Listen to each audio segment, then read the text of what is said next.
So the problem nowadays is I wish we can roll back the clock, go back 100 years or so, but we can't. And some things are just never going to change. We can't change the quality of our air, the quality of our food or water, or maybe I guess you can. Maybe you want to become a farmer and filter your own water. But the things around us are unfortunately damaging our body.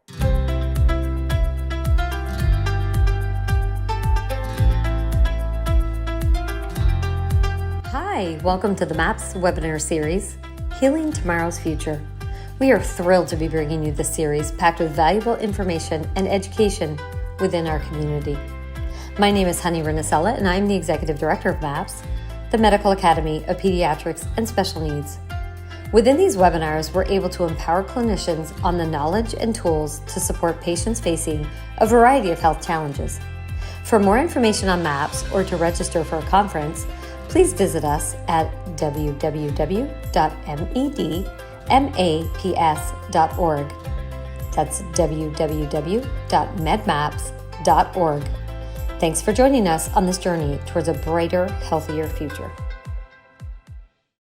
Hey everybody, welcome back. This is Dr. New for the MAPS podcast. And I'd like to welcome my guest here today, which is Krishna Danaparthi. He's an MD. And Krishna, if you want to just tell people a little bit about yourself, where you practice and what you do. Yeah, Dr. Neuenschwander and I know each other. We've known each other for now, like 5 years? Yep. And MAPS for about just a little shorter than that. And live in and practice in Alpharetta, Georgia, but not new to functional medicine. Have been doing that for now close to 20 years. Background is family medicine, but never really got into much of family medicine. And I know your background is family medicine as well. And so, functional medicine was a key fit because who wants to keep writing prescriptions for symptoms? Yeah, absolutely. Well, you're one of the people that I listened to one of your lectures and you started talking about these phospholipids and particularly plasmalogens. And again, I always say there's these points in my life when I just sit there and go, why don't I know this stuff? So let's start out basic. I mean, what exactly is a phospholipid? Well, a lot of people are, you're right, a lot of people are unfamiliar with phospholipid. And basically is something made in the liver. And it comes from what many people know as fats and oils. Those are known as fatty acids in science. That's the scientific term for it. You get a couple of fatty acids, they make them modified into the next thing called a phospholipid. It's a combination of those fats plus a phosphate group plus a head group, and you got yourself a phospholipid. And there's 4 kinds. And why are those important? What do we use phospholipids for in the body?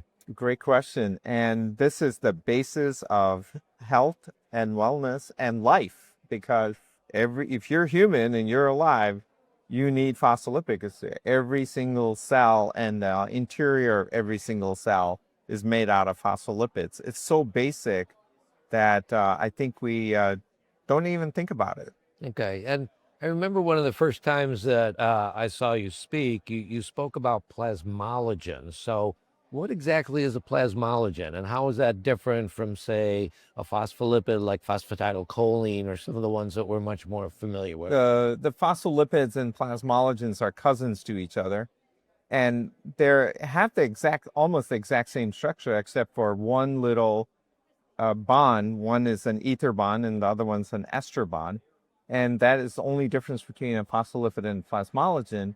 And we are about 80% phospholipids and about 20% plasmalogens in the human body. Okay. And when we're dealing with, because we deal with these complex patients who are ill, I mean, how do the phospholipids and how does membrane health play a role in those illnesses? How do you factor that in? So the problem nowadays is I wish we can roll back the clock, go back 100 years or so, but we can't. And some things are just never going to change. We can't change the quality of our air, the quality of our food or water, or maybe I guess you can. Maybe you want to become a farmer and filter your own water. But the things around us are unfortunately damaging our body and our cells, therefore. And when I say cells, we're damaging the phospholipids and plasmalogens. And as the more toxicity builds up, the worse this is going to get. And that's why I think one of the reasons why we're seeing so much medical conditions creep up over the past few decades. Okay. And how does that influence, say, brain function or immune function? I'm assuming those things are impacted by this. Yeah, the plasmalogens especially are kind of concentrated in a few different places. Brain is one of them. Heart, kidney, liver are the other places. And if you don't have enough of these things, then those organs will fail to function at normal or optimal levels. Okay. And just to be clear, I mean, we can make plasmalogens. Yeah, in fact, all of them are made in the liver, the vast majority of them, and some are made in the brain. But we got to have a healthy liver in order to do that. Okay. And so can I take a plasmalogen if my levels are low, or how do I try to improve those levels? So there's two ways. You want to try to make your own if possible. That's always should be the right answer. But then if you can't make them for whatever reason, there's lots of different reasons for that. You can take both plasmalogens, and they're called plasmalogen precursors. And Dr. Don Goodenow is the manufacturer of those. And then there's the phospholipid part, and you can take those or get them even by IV. Okay. And how would I know if I have a client, they have health issues, chronic health issues, how would I know that that's what I should be focusing in on? I mean, what would clue me in? And then are there blood tests? Are there ways to evaluate it biochemically? Yeah, as with many things in medicine, we should always measure things before taking things. And there are blood tests for both phospholipids, plasmalogens, and fatty acids. We can see what is low or what is abnormal or what is normal. Okay. And then when, I mean, say we do this testing, there's abnormalities, what's your approach? How do you move forward with your patients? What is your practice like? Because I know you do a lot more than I do, so maybe you could expound on So based on the test results, then we create a tailored treatment plan. And so the results dictate what should you get and how much and for how long. And then, of course, we want to remeasure to see are things changing. And there's the clinical aspect, like clinically, are you improving? Is your memory better? Or the child with autism, are they speaking better or communicating better or socializing? So we want to see clinical outcomes, and that does happen, but then we want to see that the lab values are durable. And then how do you determine, because I know you use IV phospholipids, how do you determine what kind of patient you would have to use that on versus, using a standard phospholipid supplement? So IV, I kind of reserve it for, and I do have some very sick patients who can't even get out of bed and so on, or I can tell from their laboratory values that they're very toxic and their buildup is tremendous. And for those people, I kind of reserve IV for them. Or not that IVs, intravenous methods are magical, they're not. It's just they'll get you faster. So it's kind of like a car. Instead of going 30 miles an hour, you're going 65 miles an hour. Okay. And then what is I mean, how do environmental toxins, what role do they play in the health of our membranes and with the functions of these phospholipids? Good gosh, there's so many environmental toxins nowadays. There's too many to count. Right. But they can damage our phospholipids really fast. So can bad nutrition, but toxins, unfortunately, they can reside in our cells and just constantly create havoc there. And I'm saying havoc, but they're damaging the phospholipids, they're damaging the plasmalogens, and they're getting deteriorated, they're getting blown away. And so the concept, of course, is yes, you can replace them, but really what you want to do is detoxify and get the cell as clean as possible, or all the cells in the body as clean as possible. So if I have somebody who's toxic and I do testing and there's deficiencies in the phospholipids, if I detox them, is that enough, or would I still have to go after the phospholipid deficiencies? So there comes a point where you go into what's called maintenance mode. That means that, if I can use the analogy of a dental visit, if you have a bunch of cavities, we know those have to be fixed, repaired, or extracted teeth. But after that, then you go in every 6 months and then you just do a little cleaning and you're good. Right. And then we want to maintain like that. But You can maintain those phospholipids, plasmalogens, by good lifestyle, good nutrition, physical activity, sleep, and so on.